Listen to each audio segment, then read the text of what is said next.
Hello friends, आपका स्वागत है हमारे ऑफिशियल हिस्ट्री अड्डा चैनल में। हम लोग यूपी पुलिस कांस्टेबल के लिए मैथ पढ़ेंगे, जिसमें से हमारा पहला चैप्टर नंबर सिस्टम से स्टार्ट होगा और इसे आप लोग जीडी के लिए भी पढ़ सकते हैं, ठीक है, क्योंकि इसका और जीडी का सिलेबस एकदम सेम होता है, तो ये मैथ दोनों के लिए लाभदायक होगी। तो हम दोस्तों पहले इसमें नंबर सिस्टम में जानेंगे कि रेशनल एंड इरेशनल नंबर, परमेय और अपरमेय संख्या क्या होती है। ठीक है, तो पहले हम देखेंगे इसमें कि इरेशनल नंबर कौन है और कौन, मतलब इरेशनल नंबर में क्या क्या आएगा। तो रेशनल नंबर जब हम लोग देखते हैं दोस्तों, रेशनल नंबर क्या होता है दोस्तों, जब जिसे हम पी बाई क्यू के फॉर्मेट में लिख सकते हैं तो हमारा रेशनल नंबर होता है। जैसे कि क्या हम जैसे किसको लिख सकते हैं, अगर हम 0.25 है, इसको हम पी बाई क्यू के फॉर्म में लिख सकते हैं या नहीं लिख सकते हैं। दूसरा देख लीजिए 0.225, इसको भी आप लोग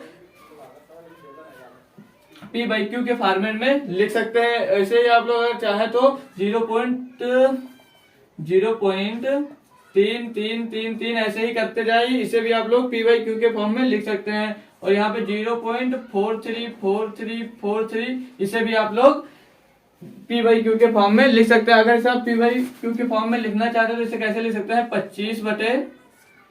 25/100, यानी कि 25 का नाम 25 को 100 1/4 के फॉर्म ये आ गए, यानी कि 0.25 को आप पी बाई क्यू के फॉर्म में लिख सकते हैं, इसलिए हमारा ये क्या हो जाएगा, रेशनल नंबर हो जाएगा। ऐसे ही इसमें से आप लोग किसी को भी लिख सकते हैं। यहाँ पे 275 लिख कर लीजिए, तब काटने में आराम होगा। अब 275 है, जैसे 0.275, तो पॉइंट हटाएंगे, यहाँ पर 1 2 3 0 बढ़ गए, तो 275/1000 ऐसे ऐसे हम कर सकते हैं। तो ये हमारे रेशनल नंबर हो जाएंगे। रेशनल नंबर किसे कहते हैं, जिसे हम पी बाई क्यू के फॉर्म में लिख सकते हैं, वो हमारा रेशनल नंबर होगा। अब हम देखेंगे इरेशनल नंबर कौन से होंगे। तो इरेशनल नंबर क्या होते हैं दोस्तों,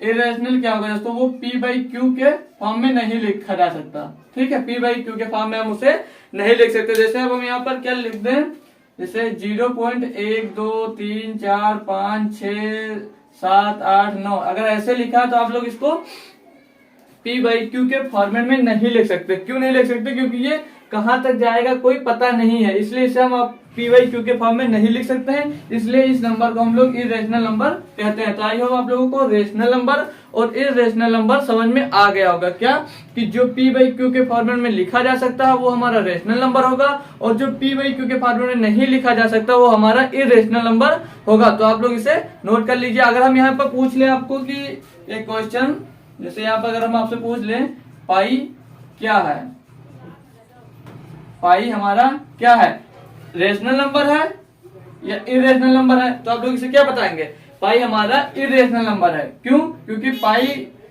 का मान क्या होता है दोस्तों, पाई का मान 3.144 करते हुए बहुत सारा आ जाता है, लेकिन इसे हम जिसे जो फाइनली कट नहीं सकता है वो हमारा इरेशनल नंबर होगा। तो ये हमारा पाई क्या होगा, इरेशनल होगा। ठीक है, पाई हमारा क्या हो जाएगा दोस्तों, इरेशनल नंबर हो जाएगा। ठीक, अब हम यहीं पे अगर दूसरा क्वेश्चन लेते हैं, 22/7 लिखा है, यहाँ पे देख लीजिए दूसरा, अगर लिखा 22/7 क्या है,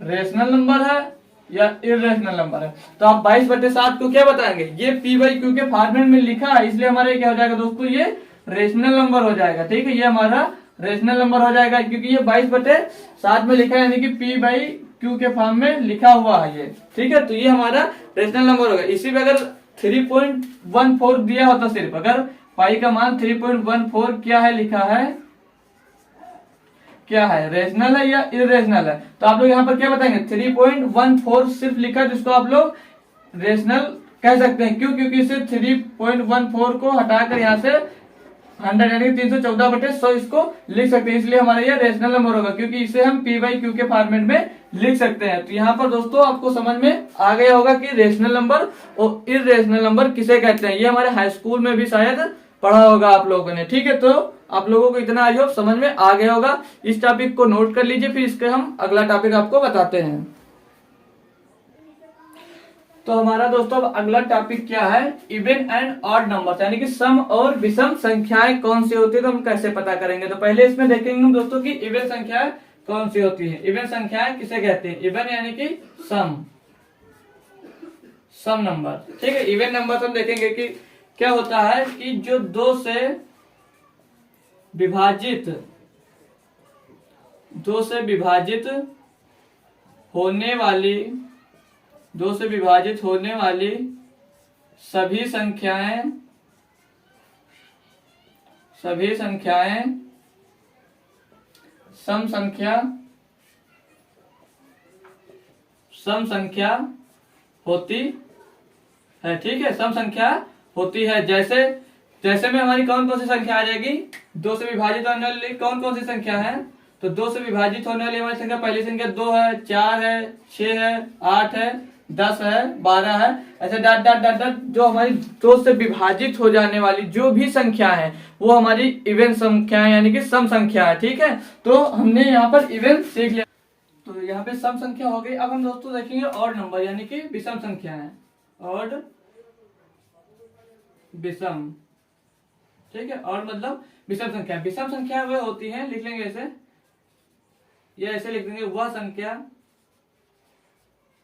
वह संख्या जो दो से विभाजित, दो से विभाजित नहीं होती है। ठीक है, दो से विभाजित नहीं होती है, विषम संख्या कहलाती है। ठीक है, विषम संख्या कहलाती, विषम संख्या कहलाती है। जैसे क्या, कौन कौन सी संख्या हो जाएगी हमारी, जो दो से नहीं करती हैं वो सारी विषम संख्या हो जाती है। जैसे है 1 है, 3 है, 5 है, 7 है, 9 है, 11 है, 13 है, ऐसे डॉट डॉट डॉट डॉट जो भी संख्या आएंगी वो हमारी क्या हो जाएंगी, विषम संख्या हो जाएंगे। सीधे आपको याद रखना है, जो संख्या दो से कटती है यानी कि विभाजित होती है वो सम संख्या होती है, और जो दो से विभाजित नहीं होती है वो विषम संख्या होती है। ठीक है दोस्तों, इतना आपको क्लियर हो जाएगा। अब हम सीखेंगे प्राइम एंड कंपोजिट नंबर। ठीक है, यानी कि अभाज्य तथा भाज्य संख्या। हम यहाँ पर सीखेंगे अब क्या, अभाज्य तथा भाज्य संख्या है। ठीक है, तो प्राइम, प्राइम यानी कि अभाज्य, अभाज्य, तो इसमें क्या होता है, वह संख्या जो, वह संख्या जैसे कोई भी संख्या होती है जो केवल और केवल, जो केवल और केवल एक व खुद से विभाजित, विभाजित होती, विभाजित होती है, क्या कहलाती है दोस्तों, प्राइम नंबर कहलाती है। ठीक है, क्या कहलाती है, प्राइम नंबर्स कहलाती है। ठीक है, क्या कहलाती है, जो केवल और केवल एक व खुद से विभाजित होती है वह संख्या प्राइम नंबर, प्राइम नंबर कहलाती। ठीक है, क्या कहलाती है, प्राइम नंबर कहलाती है। ठीक है, तो जैसे इसमें क्या हो जाएगा, कौन कौन सी संख्याएं आ जाएंगी हमारी, तो आप लोगों को पता होगा सबसे छोटी अभाज्य संख्या कौन सी होती है दोस्तों, सबसे छोटी अभाज्य संख्या हमारी होती है 2, 3, 5, 7, 11, 11 के बाद 13, फिर 17, 19, 23, ऐसे डॉट डॉट डॉट डॉट जो संख्या एक से वह खुद से विभाजित होंगी वह संख्या हमारी क्या कहलाएंगी दोस्तों, वह संख्या हमारी अभाज्य संख्या कहलाएंगी। ज्यादातर क्वेश्चन में सीधे ये पूछा जाता है कि सबसे छोटी अभाज्य संख्या कौन है, तो सबसे छोटी अभाज्य संख्या हमारी 2 होती है। ये आप लोग याद रखेंगे, सीधा क्वेश्चन पूछ लेता है आपको एग्जाम में कि सबसे छोटी अभाज्य संख्या बताइए, तो सबसे छोटी अभाज्य संख्या हमारी क्या होती है दोस्तों, 2 होती है। इसको आप लोग हमेशा के लिए याद कर लीजिए। अब हम देखेंगे दोस्तों भाज्य संख्या। ठीक है, तो यहाँ पर इसे लिख भी लीजिए, सबसे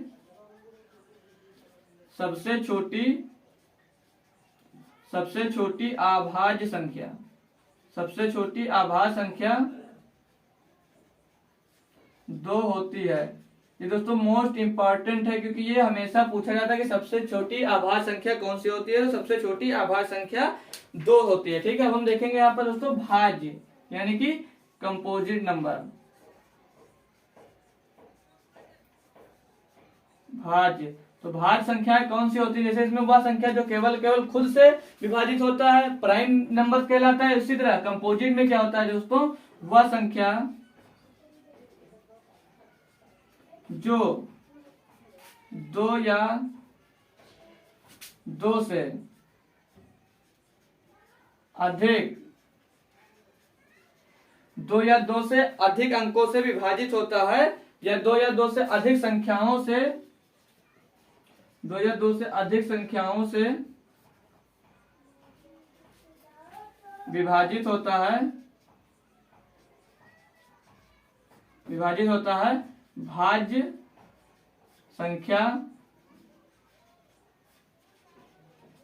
कहलाती है। ठीक है दोस्तों, इसमें जैसे कि क्या क्या आ जाएगा हमारा,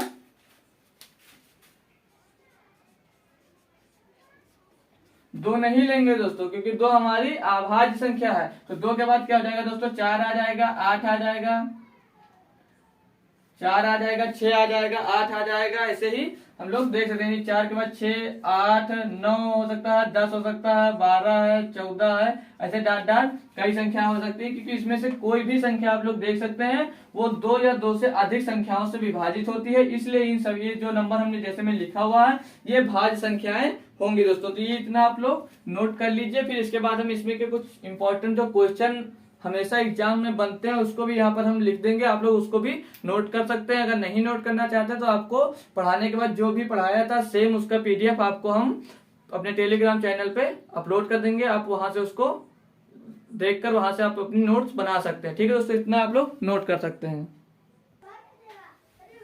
तो अब हम इसमें जो इम्पोर्टेंट पॉइंट बता रहे थे आपको, जैसे इसमें अभी आपने पढ़ा कि सबसे छोटी अभाज्य संख्या कौन सी होती है, तो सबसे छोटी अभाज्य संख्या हमारी 2 होती है। ठीक है, फिर तो देखेंगे कि सबसे छोटी सम अभाज्य संख्या कौन सी होती है, सबसे छोटी सम भाज्य संख्या। ठीक है, सबसे छोटी सम भाज्य संख्या 4 होती है और सबसे छोटी अभाज्य संख्या होती है जो वो 2 होती है। ठीक है, फिर यहाँ पे लिखा है कि पहली विषम भाज्य संख्या क्या है, कि वो संख्या विषम है और भाज्य भी है, तो वो पहली विषम अभाज्य संख्या जो है वो 9 है। फिर 1 से 50 तक दोस्तों, 1 से 50 तक 15 अभाज्य संख्याएं होती हैं, कि 1 से जैसे 50 तक हम गिनती जो लिखते हैं 1 2 3 4 5 6 7 8 9 10 ऐसे लिखेंगे, उसमें 1 से 50 तक हमारी 15 अभाज्य संख्याएं आती हैं। उसी तरह 1 से 100 तक हम जब देखेंगे तो 25 अभाज्य संख्याएं होती है। फिर 1 से 200 तक देखेंगे तो उसमें 46 अभाज्य संख्याएं होती हैं। आप लोग सोच रहे होंगे ये हम क्यों लिखा रहे हैं, तो हम इसलिए लिखा रहे हैं कि अभी हम क्वेश्चन पूछा जाएगा तो उसमें ऐसे पूछ लेता है कि 20 से 50 के बीच में कितनी अभाज्य संख्या है, तो वो सब हमें बार बार काउंट लिखकर काउंट ना करना पड़े, इसलिए हम इसको लिख दिया ताकि आप लोग एक बार में इसको याद कर लीजिए। आपको ऐसे इसलिए इसमें बार बार दिक्कत नहीं होगी। इतना आप अगर याद करके 1 से 50 तक 15 अभाज्य संख्या होती है, 1 से 100 तक 25 अभाज्य संख्याएं होती है और 1 से 200 के बीच में 46 अभाज्य संख्याएं होती हैं। फिर यहाँ पे देखेंगे दोस्तों को प्राइम नंबर यानी कि सह अभाज्य संख्याएं। अब सह अभाज्य संख्याएं कौन सी होती है हम वो सीखेंगे। ठीक है, तो सह अभाज्य संख्या वो होती है ऐसी दो संख्याओं का समूह जिनका HCF 1 होता है, वह संख्या सह अभाज्य संख्या कहलाती है। ठीक है, क्या है कि ऐसे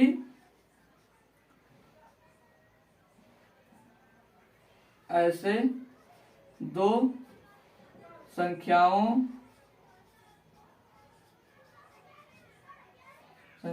का समूह जिनका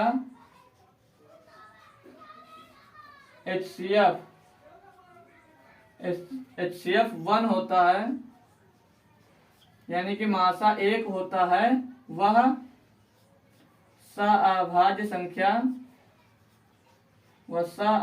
संख्या होती है। ठीक है दोस्तों, क्या आपसे अगर पूछा जाता है कि सअभाज्य संख्या कौन सी होती है, तो क्या होता है ऐसी दो संख्याओं का समूह जिनका HCF 1 होता है वह सअभाज्य संख्या होती है। ठीक है, जैसी दो संख्याओं का समूह जिनका HCF 1 होता है वह सअभाज्य संख्या कहलाती है। जैसे कि इसमें देख लग सकते हैं कौन कौन, जैसे अगर देख लें यहाँ पर हम 1835, तो 1835 अगर आप लोग HCF निकालेंगे तो ये जैसे HCF उसे कहते हैं, इसको हम 18 को डिवाइड करेंगे, जो कॉमन फैक्टर होगा वो हमारा HCF होता है। ठीक है, कि दोनों में जो कॉमन फैक्टर निकलेगा हमारा वो क्या निकलेगा HCF होगा। तो कॉमन फैक्टर इसमें ये 2 से कट रहा है तो ये 2 से नहीं कट रहा है, ये 5 से कट रहा है। ठीक है, और 7 से कट रहा है, तो इसमें सिर्फ ये 3 से कट रहा है, 2 से कट रहा है, लेकिन इसमें से जो हमारा कोई नहीं मिल रहा तो इनका HCF जो निकल कर आएगा दोस्तों, HCF हमारा 1 होगा। ऐसी जो संख्याएं लिखी होंगी इनका HCF 1 होगा, वो संख्या हमारी को प्राइम नंबर यानी कि सहआभाज्य संख्याएं कहलाती है। ठीक है दोस्तों, तो ये आपको को प्राइम नंबर भी समझ में आ गया होगा। जो हम इतने टॉपिक कवर किए हैं दोस्तों यहाँ पर, जैसे रेशनल एंड इरेशनल नंबर, सम तथा विषम नंबर यानी कि इवन तथा ऑड नंबर, फिर को प्राइम तथा कंपोजिट नंबर, फिर को प्राइम नंबर, इन सब पर बेस्ड हम कुछ क्वेश्चन करेंगे जो हमारे प्रीवियस ईयर पेपर में पूछे गए हैं। उन क्वेश्चनों को हम लोग यहाँ पर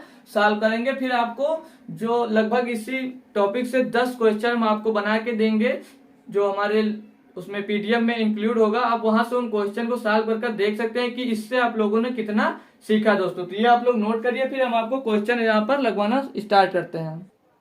तो ये अभाज्य संख्या से रिलेटेड हमारे पास क्वेश्चन है, इसमें देखते हैं दोस्तों हमें क्या करना है। जैसे पहले क्वेश्चन हमसे पूछा गया है कि 60 से 100 के बीच कितनी अभाज्य संख्याएं होंगी। ठीक है, 60 से 100 के बीच में कितनी अभाज्य संख्याएं होंगी। तो हम लोगों ने अभी इसके पहले जस्ट हमने जो इम्पोर्टेंट पॉइंट लिखा था, आप लोगों ने पढ़ा है कि 1 से 50 के बीच में 15 अभाज्य संख्याएं होती हैं, फिर 1 से 100 के बीच में 25 अभाज्य संख्याएं होती हैं, फिर 1 से 200 के बीच में 46 अभाज्य संख्याएं होती हैं। तो हमें यहाँ पर सिर्फ ज्ञात कितना करना है, 60 से 100 के बीच में कितनी अभाज्य संख्याएं हैं। तो हमें यहाँ पर लिखना ना पड़े, इसके लिए आपको क्या करना है, तो यहाँ पर हमने पढ़ा कि 1 से 50 तक कितनी अभाज्य संख्या है, 15 अभाज्य संख्या। ठीक, फिर 1 से 100 तक कितनी हमने पढ़ लिया दोस्तों, 1 से 100 तक 25 अभाज्य संख्या। ठीक है, 1 से 50 तक 15 और 1 से 100 तक 25 अभाज्य संख्या है। अब हम यहाँ पर क्या कर सकते हैं, अगर हम अब यहाँ पर पहले 1 से 50 तक निकला, फिर हम 51 से 100 तक देखेंगे। तो 51 से 100 तक, ठीक, 51 से 100 तक में कितना होगा, 25 में से 15 घटा देंगे तो 10 अभाज्य संख्या निकल कर आ जाएंगी। ठीक है, अब ये कहाँ की आ गई, ये संख्या कहाँ की आ गई दोस्तों, ये हमारे पास आ गई 51 से 100 तक कितनी अभाज्य संख्या मिल गई हमारे पास, 10। ठीक है, 51 से 100 तक हमारे पास 10 अभाज्य संख्याएं हो गई। अब हमें ज्ञात क्या करना था, इसमें 60 से 100 कहा है, तो 60 से 100 कहा तो 60 से लिख लेंगे क्या हम लोग, 50 से 60 के बीच में देख लेंगे कितनी संख्या होंगी अभाज्य, 50 से 60 के बीच अभाज्य संख्या। तो 50 से 60 के बीच में कौन कौन सी अभाज्य संख्या होंगी, ये तो आप लोगों को मालूम ही होगा। तो पहली संख्या हमारी क्या हो जाती है दोस्तों, 53। ये जो किसी से मतलब जो हमारी 53 संख्या है वो किसी से भी नहीं कटती है, एक 53 है और एक हमारा ये 59 है। तो ये संख्या जो है वो किसी भी संख्या से नहीं कटेगी। तो 50 से 60 के बीच में कितनी अभाज्य संख्याएं आपके पास मिल गई, 50 से 60 के बीच में हमारे पास 2 अभाज्य संख्या है, 2 संख्या। ठीक, और 51 से 100 के बीच में कितनी अभाज्य संख्या निकाली थी हमने, 10। तो क्या होगा, 51 से 100 तक में 10 है, और फिर 50 से 60 में कितनी है, 2। तो यहाँ पर घटा देंगे हम, कितने बची, 8। ठीक, तो 60 से 100 के बीच में कितनी अभाज्य संख्या होंगी, 8 संख्याएं निकल कर आ गए। आई होप दोस्तों आपको अच्छा भी लगा होगा और आसानी से समझ में भी आ गया। तो 8 संख्या यानी कि ऑप्शन नंबर हमारा इसमें का C होगा। सेम तरीके से आप लोग इसको भी सॉल्व कर सकते हैं। ठीक है, क्या दिया इसमें, 20 से 50 के बीच में कितनी अभाज्य संख्याएं हैं। तो हमने 1 से 50 तक पढ़ा है। ठीक है, ऑप्शन भी दिया हुआ है, पढ़ा कि 1 से 50 तक, 1 से 50 तक कितनी अभाज्य संख्या होती है दोस्तों, 15। अब इसमें हमसे 20 से पूछा कि 20 से 50 के बीच में, तो हम लोग क्या करेंगे, 1 से 20 में निकाल लेंगे, 1 से 20 तक कितनी अभाज्य संख्या होंगी। तो हम लोग सीधे लिख लेंगे, सबसे छोटी अभाज्य संख्या क्या होती है हमारे पास दोस्तों, 2। अब क्योंकि हमें याद तो है नहीं, हमने ऐसे ही तो याद नहीं किया कि 1 से 10 तक, फिर 10 से 20 तक, 20 से 30 तक, हमने सीधा पढ़ा कि 1 से 50 तक। तो यहाँ पर 1 से 50 जब सीधे नहीं पूछा तो 20 से 50 पूछ रहा है, तो आपको 1 से 20 तक संख्या निकालकर उसमें से माइनस कर देना है। तो पहली संख्या 2, फिर 3, फिर 5, फिर 7, फिर 11, फिर 13, फिर 17, फिर 19। तो कितनी संख्या है ये? 1 2 3 4 5 6 7 8। ठीक है, 8 संख्या हो गई। किसमें? 1 से 20 तक में कितनी है? 8 संख्या। 8 संख्या। तो हमारी 1 से 50 में कितनी होती है? 15 अभाज्य संख्या होती है। और 1 से 20 में कितनी अभाज्य संख्या है? 8 संख्या है। तो इसको आप लोग घटा देंगे तो 15 में से 8 जाएगा, 7 संख्या निकल कर आ जाएंगी हमारी। तो 20 से 50 तक कितनी अभाज्य संख्या होती है दोस्तों? तो ऑप्शन नंबर डी यानी कि 7 संख्या होगी। आप लोग इसको अब याद रख सकते हैं क्योंकि हमने यहाँ पर 1 से 20 तक निकाल दिया। तो आप लोग याद रखें कि 1 से 20 तक 8 अभाज्य संख्याएं होंगी। आप लोग इसे याद रख सकते हैं। नहीं याद होता तो आप लोग इसे लिखकर भी याद कर सकते हैं। ठीक है, तो हमारा क्वेश्चन नंबर 20 से 50 के बीच में कितनी अभाज्य संख्या होंगी? तो 7 अभाज्य संख्याएं होंगी। ठीक है, तो आप लोग इसको भी नोट कर लीजिए। फिर और भी क्वेश्चन हम कर लेते हैं। तो सम और मतलब भाज्य और अभाज्य वाले 2 क्वेश्चन और हम करेंगे, फिर इसके बाद हम नया क्वेश्चन करेंगे। ठीक है, इसमें दे दिया है कि 23 और 43 के बीच कितनी भाज्य संख्या है। अब हमें भाज्य संख्या के बारे में हमने पढ़ा है कि ऐसी संख्या जो 2 या 2 से अधिक संख्याओं से विभाजित होती है वह संख्या हमारी क्या कहलाती है? भाज्य संख्या। तो आप लोग यहाँ पर ध्यान रखेंगे कि आपको अभाज्य संख्या नहीं बल्कि भाज्य संख्या निकालने को कहा गया, वो भी 23 से 43 के बीच में। तो 23 से 43 के बीच में हम इसमें कोई हमने लिखाया नहीं, आपको इसको लिखकर भी काउंट कर लेना। तो इसमें कोई दिक्कत वाली बात नहीं है। तो पहली संख्या हमारी हो जाएगी 24, 25, 26, 27, 28, 29 तो नहीं होगी क्योंकि 29 किसी से भी नहीं भाज्य होती, इसलिए वह अभाज्य संख्या होगी। 29 के बाद 30, फिर 31 भी नहीं करता है, फिर 32, 33, 34, 35, 36, 37 भी नहीं कटेगा, 38, 39, 40, 41 भी नहीं कटेगा, तो 42। अब हम इन संख्याओं को गिन लेंगे, उतनी ही संख्या हमारी क्या हो जाएंगी? 23 और 43 के बीच में इतनी ही हमारी भाज्य संख्याएं होंगी। तो क्या है? 1 2 3 4 5 6 7 8 9 10 11 12 13 14 15। ये जो 15 संख्या है दोस्तों, ये हमारी 23 और 43 के बीच में भाज्य संख्याएं हैं। ठीक है, ऑप्शन नंबर हमारा सी है। 15, 23 और 43 के बीच में 15 भाज्य संख्याएं होंगी। ठीक है, फिर दूसरे क्वेश्चन में क्या कहा गया है कि 100 से 120 के बीच कितनी अभाज्य संख्या है? तो ऑप्शन नंबर 6 7 5 4। तो इन 100 से 120 में निकालना, तो आप लोग कोई जरूरी नहीं कि आपको 1 से 200 तक ज्ञात कीजिए, सीधे आप लोग 100 से 120 का तो मात्र 20 नंबर में है, तो आप लोग लिखकर भी देख सकते हैं। तो पहली संख्या हमारी क्या रहेगी? 101 भी खुद से कटेगी या तो 1 से कटेगी। दूसरी संख्या हमारी है 103, ये भी संख्या किसी से विभाज्य नहीं होती है, तो खुद से कटती है या तो 1 से कटती है। फिर अगली संख्या हो जाएगी 107। 107 भी हमारे दोस्तों किसी नंबर से भी विभाजित नहीं होती है, सिर्फ खुद से या तो 1 से कटेगी। फिर 109 भी हमारा भी किसी से भी नहीं कट रहा, ये भी अभाज्य संख्या होगी। फिर इसके बाद 113 ये संख्या भी किसी से नहीं कटती है। फिर 115 है, 117 है, 119 है, ये सारी संख्याएं किसी न किसी नंबर से कटती जरूर है। ठीक है, तो ये इसको हम गिन लेंगे 1 2 3 4 5। तो ये जो 5 है ऑप्शन नंबर सी, यानी कि 5 नंबर 100 से 120 के बीच में 5 अभाज्य संख्याएं होंगी दोस्तों। तो इसको भी आप लोग नोट कर सकते हैं।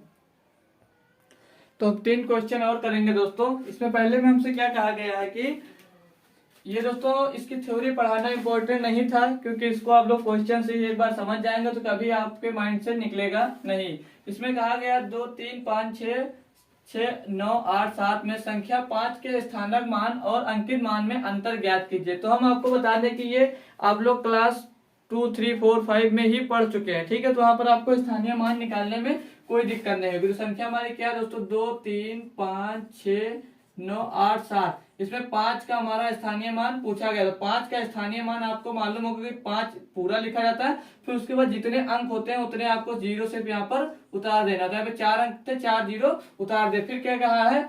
स्थानक मान और अंकित मान। अंकित मान मतलब जो अंक पूछा गया उसको इसमें से घटा देंगे, क्योंकि इसमें अंतर कहा गया। ठीक है, इसलिए इसमें से हम 5 को माइनस कर देंगे। तो यहाँ से जब हासिल लेंगे यहाँ पर हो जाएगा 10, 10 में से 5 जाएगा, बचेगा 5, बाकी जगह 9 ही 9 बचेगा। तो आप लोग 9 9 उतार सकते हैं। यहाँ पर 5 में से एक इधर गया तो 4 बचा, यानी कि यहाँ पर 49,995 इसका आंसर होगा। तो 49,995 ऑप्शन नंबर डी में दिया गया है। ठीक है, तो इसमें आप लोग समझ गए 23 56 987 में संख्या 5 के स्थानक मान और अंकित मान। स्थानक मान मतलब पहले हम लोग स्थानीय मान ही उसको बोलते हैं, स्थानीय मान निकालेंगे, फिर अंकित मान जो बोला गया है अगर अंतर पूछा गया तो घटा देंगे और योग पूछा गया तो उतना ही उसमें हम लोग जोड़ देंगे। आइए अब हम लोग ये दूसरा क्वेश्चन करेंगे जिससे आपको ये एकदम से समझ में आ जाएगा। इसमें दिया 13, 24, 68 में 3 के अंकित मान और स्थानक मान के योग बताएं। तो इसमें 3 है जो इसका अंकित मान मतलब इसका स्थानीय मान और अंकित मान में योग बताना है। ठीक है, यहाँ पर अंतर पूछा था तो घटाया थे, इसमें योग पूछा तो हमें जोड़ देना है। तो संख्या दी हुई है क्या 13, 24, 68। ठीक है, इसमें से 3 का स्थानीय मान हम जब निकालेंगे तो यहाँ पे 3, इसके पीछे 1, 2, 3, 4 जीरो, तो 4 जीरो हम लिख लेंगे। फिर अंकित मान क्या है यहाँ पर 3 प्लस कर देंगे। प्लस क्यों करेंगे? क्योंकि इसमें योग पूछ रहा हो। यहाँ पर घटाए क्यों थे? क्योंकि यहाँ पर अंतर पूछ रहा था। तो इसको जब हम प्लस करेंगे तो 3, 0, 0, 0, 3, ये हमारा आ गया 30,003। तो 30,003 ऑप्शन नंबर सी हमारा एकदम सही जवाब होगा। ठीक है, अब हम अगला क्वेश्चन नंबर 7 भी देखेंगे। तीन दोनों क्वेश्चन को आप लोगों ने समझ लिया, बस इससे ज्यादा कुछ नहीं आता है। सिर्फ उसमें इसको स्थानीय मान भी जातीय मान भी पूछ लेता है, उसमें भी यही जोड़ना और घटाना रहता है बस। ठीक, और कुछ नहीं करना है। फिर हमने जो को प्राइम नंबर पढ़ा था उसी दिन दिया कि निम्न युग्मों में से सहआभाज्य संख्याएं कौन सी है। सहआभाज्य संख्याओं को क्या बताया है कि ऐसी दो संख्याओं के समूह जो जिनका HCF 1 होता है वह सहआभाज्य संख्याएं कहलाती हैं। तो इसमें देखिए दोस्तों इनका HCF 1 नहीं हो सकता क्योंकि 1 से तो ये कटेंगी, ये 2 से भी विभाज्य है। फिर यहाँ पर देखिए यहाँ पर 1 से तो कट रही है, फिर 23 से करना 23, 23 चौको 92, ये भी संख्याएं कट रही है एक ही नंबर से। फिर अभी 24 दिया तो 3 से 3 और 24, 3 का नाम 3, 3 दूनी 3 का नाम 3, 3 से 21 भी 3 से विभाजित है क्योंकि इसका भी HCF हमारा 1 नहीं हो गया। यहाँ पर 18 और 35 इस जो हम वहां पर एग्जाम्पल बताए थे 18, 35 ही बताए थे। तो 18 है जो ये 3 से करता है और ये 5 से करता है, ये 6 से भी कर सकता है लेकिन ये 7 से करेगा।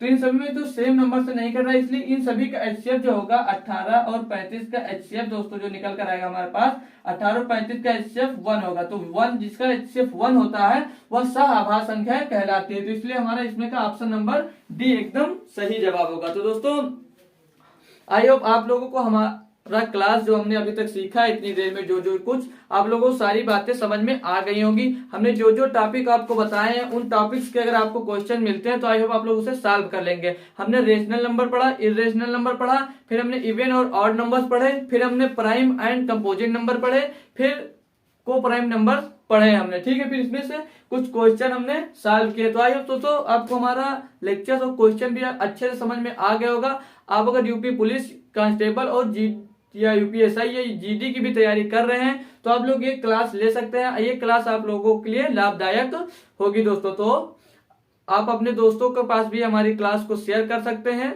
और अगर आप पहली बार हमारे चैनल पे आए तो हमारे चैनल से जुड़कर आप लोग ऐसे ही पढ़ते रहिए। धन्यवाद।